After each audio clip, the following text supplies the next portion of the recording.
Welcome to the Leverage Show. This is Brett Ingram, and I'm going to share with you a simple hack that you can do to your daily routine for both you and your staff, if you have any, that will increase your productivity by at least 300%. Now, before we jump right into that, let me start by asking you, how do you normally manage your daily routine? So as a business owner, or even in your own personal life, do you have a specific way that you organize your daily routine? Maybe you keep a task list, or maybe you have a calendar of some sort, or maybe you use an online tool for organization. Whatever it is that you do on a daily basis. Now, I'm assuming that you use something, because if you have a lot to do, if you're not using anything, that in and of itself will be a huge step forward.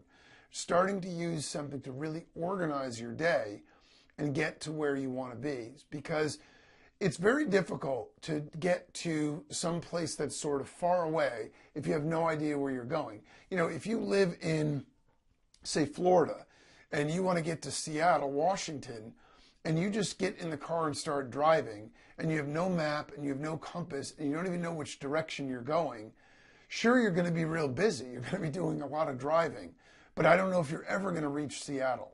You know, in order to do that, you're going to need some sort of, GPS system or map or some way to check in on your progress. And while you may not get there directly from like A to Z in the shortest possible time, you could eventually get there no matter what sort of tool that you're using, even if it's an old school map or if it's brand new GPS technology. And so for running your day, for organizing your life is really what it is, you kind of need to do the same thing. Now, if you're like me, what I used to typically do was I had a to-do list. And so I would use, I started in the old days with just sort of like a pad and paper, and I would write down the night before the things that I needed to do the next day. And that is basically the way that I did it. And that wasn't bad. I mean, being organized the night before is certainly puts you a step ahead of trying to get up in the morning and then figure out, what do I have to do today? Because a lot of times what you'll find is that you have a lot of great ideas at night about what you need to do the next day. You know, you're all dialed in, you've been thinking about it, you're sitting there in bed or whatever, and you're organizing your day in your mind, and you figure, well, I'll get up tomorrow and it'll be just fine. I'll figure this stuff out. I'll knock it out one by one. And then what happens is you get up and something gets in the way. There's some sort of distraction. There's something that you can't remember with the exact clarity the stuff that you wanted to do the night before. And so you get a little bit of it done, and then you realize later, oh, geez, there was that one thing that I totally missed. So the to-do list is a good idea, but here's one of the problems that I ran into. So I would write down all of my things, and then I would get to the next day, and I would start knocking out those things. And invariably, I would never get as much done as I expected to get done. So I would try to prioritize the stuff that was most important, which again, I think was a step better than just having a blanket list of stuff. But if there were 3 or 4 things that I needed to get done, I'd only get through 1 or 2 of them. And so then what do? You take those items and you roll them over to the next day. And so then you've got those there for the next day. And this goes on and on and on. And on a daily basis, maybe even a weekly basis, this is not a big deal. But here's where it becomes a bigger issue. If you project that out over several weeks, months, and even years, what you find is when you have that sort of priority creep or that task creep where your stuff is not getting done as fast as it could be getting done, what you ultimately find is that you don't get as much productivity as you need, and you don't reach your goals as fast. And again, over a week, maybe it doesn't matter that much. But if you're talking about years, you could literally be talking about, the difference in tens or even hundreds of thousands of dollars, months or even years of your life, where you could have got things done a lot faster and been where you wanted to be, which then gives you the power and situation to be able to knock down your next set of goals. So it is important to be very productive and very efficient with your time. I've found that it's a lot smarter and more effective to work really productively, really efficiently for the time you work, and then take more time off than it is to sit there staring at a blank screen for a couple of hours and, sort of taking 8 hours to do what you could have done in 3 or 4. And ultimately, I know this even from working in the corporate world. With a lot of the people that I'm seeing around me, the vast majority of them could have gotten done a lot more in a lot shorter time. But they know that they're there for an 8-hour or 10-hour workday or whatever. So, you sort of budget your time. And what you end up doing is filling the time with the work you need to do instead of getting the work done as quickly as you can, so then you're done and free to do other stuff. So let me share with you this one little trick that I think will make a tremendous difference in the way that you work. I've started to use this, and I have to say, it's so much more effective. I'm pretty good about doing tasks, but what I've done is I've shifted from using task management to time management. I schedule instead of to do. And so here's what I mean.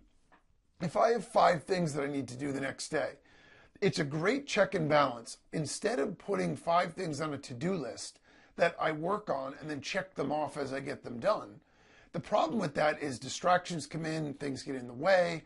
Sometimes I overestimate how much I can get done in a given day, and it literally is an issue of trying to bite off more than I can chew. Other days I'm just not that productive. I know I've got these things to do, I don't quite get them done. And once that you get into that habit of not achieving it, you sort of stagnate a little bit and your productivity goes down. And then you're like, well, it's getting toward the end of the day. I won't knock out that last task. I'll just do it tomorrow. Instead, what I've done is shifting to using more of a time schedule tool instead. So again, you can do this online. You can do this with an egg timer on your desk, whatever you want to do. But instead of saying, I'm going to do these 5 things tomorrow, I'm going to schedule, okay, how long is this first one going to take me? 60 minutes. Okay, great.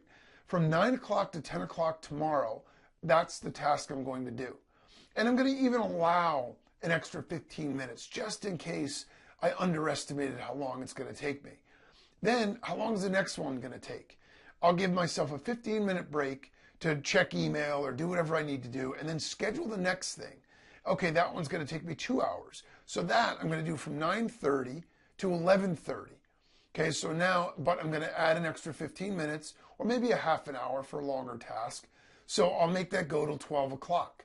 Now I'm basically guaranteeing myself, because I've set aside time. Instead of saying these are the things I need to do and letting other things come in and influence my schedule, I'm making a calendar. Think of it this way. If you had an appointment, let's say you had a client coming in, or you had a job interview to interview an employee or whatever it is, right? If that was scheduled for you at 9:30, how do you normally schedule the rest of your day? You schedule it around it, right? You don't put other tasks in the same time spot because you know that that is time that's booked out that can't be double booked. And so psychologically, it creates a big difference in the way you approach your day and your ability to be more productive and focused. Now, again, the entrepreneur in me, the sort of free spirit that wants to bootstrap my way and defy all the rules and not be corporate and all that, bucks against this and says, oh, I don't want to schedule everything. I want to just do it the way I'm going to do it. You can't channel passion. You've got to just do what you're hungry for at that moment. And that's a great sort of Wild West mentality. But the reality of it is that is only going to work for you when you're a sole proprietor, starting off a business, growing it from zero to startup. Once you've gotten past that point, you have to have some structure. You have to have some processes. It just is a simple fact of life, or your business will never grow beyond its little infancy stage. You can make a living, you can make enough money doing it that way, but you're never going to grow your business to the level of your dreams if that's the way that you run the ship. And so these are the other benefits, okay? When you schedule things for time, it forces you to evaluate how long is this going to actually take me. So now the chances of you overbooking your day with 12 things that you have no shot of getting done if you work 20 hours that day, that likelihood goes way down. which then increases your productivity because you feel better about what you've got to do. You have a manageable list of things instead of this gigantic list that you'll never get to anyway.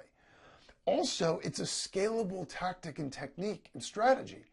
So as you add employees, as you add more people to your workforce, as you add outsourcers, it's something they can all use. You can incorporate this in your entire company culture. So now you can really quantify what everybody's going to be getting done in a given day. The other thing it lets you do is put a legitimate check and balance on people's ability to get work done. If you know a certain task takes 90 minutes for 7 people in your company, and there are these 3 people that can't do it in 3 hours, well, you have to make a decision. Either they're not doing it the right way, they're doing something inefficiently, they're not good at it, so you got to give it to somebody else, or they're just not productive. And that may be a warning sign that they're not a good fit for your culture.